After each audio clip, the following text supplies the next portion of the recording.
Dr. Rainer Füllmich wurde zu 3 Jahren und 9 Monaten Haft verurteilt, wobei 5 Monate der Untersuchungshaft nicht angerechnet wurden. Damit hat sich die zu Beginn der Verhandlung vom Gericht angekündigte empfindliche Freiheitsstrafe bewahrheitet. Die Verkündung kam zu unerwartet später Stunde, da Dr. Füllmich soeben erst sein letztes Wort gesprochen hatte und noch mehrere Prozesstage angesetzt waren. Der Tatvorwurf der Unterschlagung in 2 Fällen stand für das Gericht von Beginn an fest. Das Vermögen der gemeinnützigen Unternehmergesellschaft Stiftung Corona-Ausschuss Vorschalt GOG in Gründung sei durch seine Verfügungen veruntreut worden. Der Argumentation des Angeklagten, privates Darlehen heißt, dass ich das Darlehen auch privat verwenden darf, Ende Gelände, ist das Gericht nicht gefolgt. Doch weder war die Rückzahlungswilligkeit entscheidend, noch ein mögliches Einverständnis der Mitgesellschafterin Viviane Fischer. Denn selbst dann, wenn man dies zugunsten des Angeklagten angenommen hätte, so der Vorsitzende, sehe die Satzung vor, dass die Gesellschafter keine Zuwendung erhalten sollten. Dass der Corona-Aufklärer das Vermögen der Gesellschaft vor dem Zugriff des Staates schützen wolle, indem er seine Immobilie als Rückzahlungssicherheit zur Verfügung stelle, ließ das Gericht nicht gelten, da man sich gegen rechtswidrige Pfändungen durch den Staat mit den Mitteln des Staates hätte wehren können.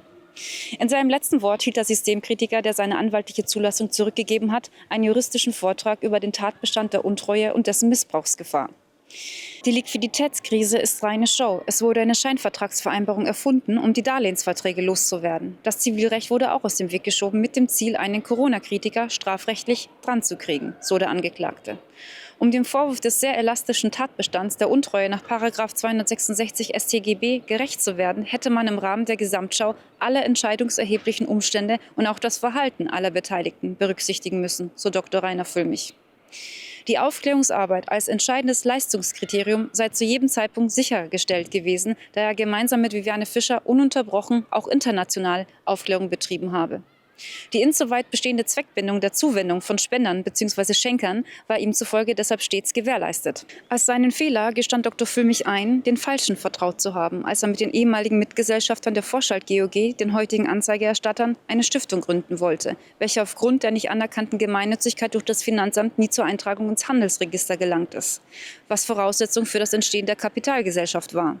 Dass aus Sicht der Verteidigung auch kein Schaden entstehen konnte, sieht das Gericht anders.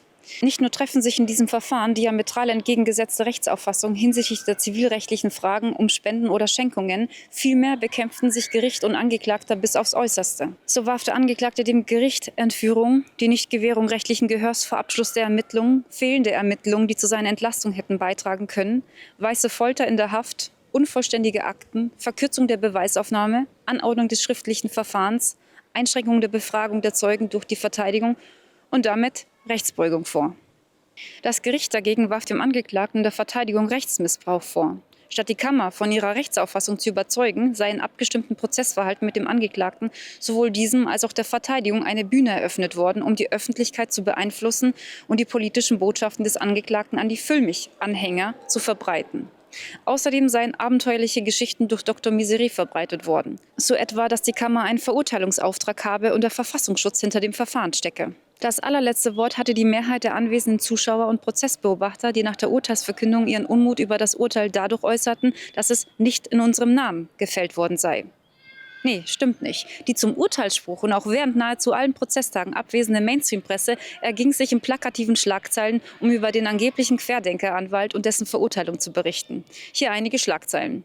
Corona-Leugner, der während der Corona-Pandemie mit der Stiftung Corona-Ausschuss gezielt Falschinformationen verbreitete. Corona-Aufklärer, in Anführungsstrichen wohlgemerkt. Querdenker-Anwalt. Zu entscheiden, ob das ein politisch motiviertes Verfahren ist oder nicht, überlasse ich hier mit Ihrer eigenen Einschätzung. Okay. Bis dann. Wir wollen mich ja noch ein paar Jahre hier behalten. Schaffen die nicht, Rainer.